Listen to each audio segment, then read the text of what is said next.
আপনাদের সবাইকে স্বাগত। আজকে আমি অনেক দিন পর ম্যাকারনি বানালাম। ম্যাকারনি আমি গরম জলের মধ্যে দিয়ে দিয়েছি আর বড় বড় দুটো টমেটো দিয়েছি, দিয়ে আমি এটাকে ভালো করে সেদ্ধ করে নিয়েছি। এটা ড্রেন করে নিলাম জলটিকে। তারপরে এবার কড়াইয়ের মধ্যে আমি তেল দিয়ে, সাদা তেল দিয়ে, তার মধ্যে গোটা সর্ষে, একটু হিং, তার মধ্যে কারি পাতা, আর আমি সেদ্ধ করে রাখা টমেটোটাকে কেটে নিয়েছি, সেইটা দিয়ে দেবো, আর আদা কুচি দিয়ে দেবো, একটু কাশ্মীরি লঙ্কা দেবো, দিয়ে আমি এটাকে সুন্দর করে মশলাটাকে ভেজে নেব।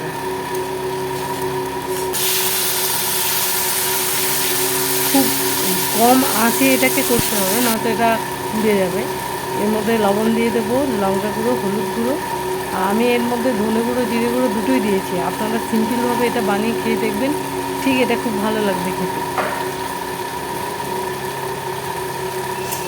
এবার মশলাটা সুন্দর করে ঢাকনা দিয়ে আমি অল্প আঁচে কষে নেব। অল্প জল দিয়ে দেবো, এটা একটু গ্রেভি হবে। এখন টমেটোর দাম অনেক, 100 টাকা কেজি টমেটো, তাই জন্য আমি কম টমেটো দিয়ে করেছি। এটা টমেটো কেচাপও দিতে পারেন।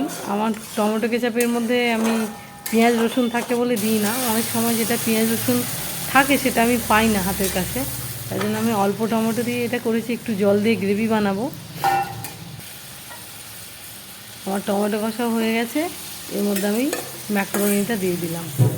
খুব সিম্পল রান্না, একদম ইজি, আর খুব কম সময়ের মধ্যে হয়ে যায়, আর খেতে খুব সুন্দর লাগে। বাচ্চারা তো খুবই ভালো লাগবে, বাচ্চাদের টিফিনেও দিতে পারেন, এটা খুব সুন্দর লাগবে খেতে।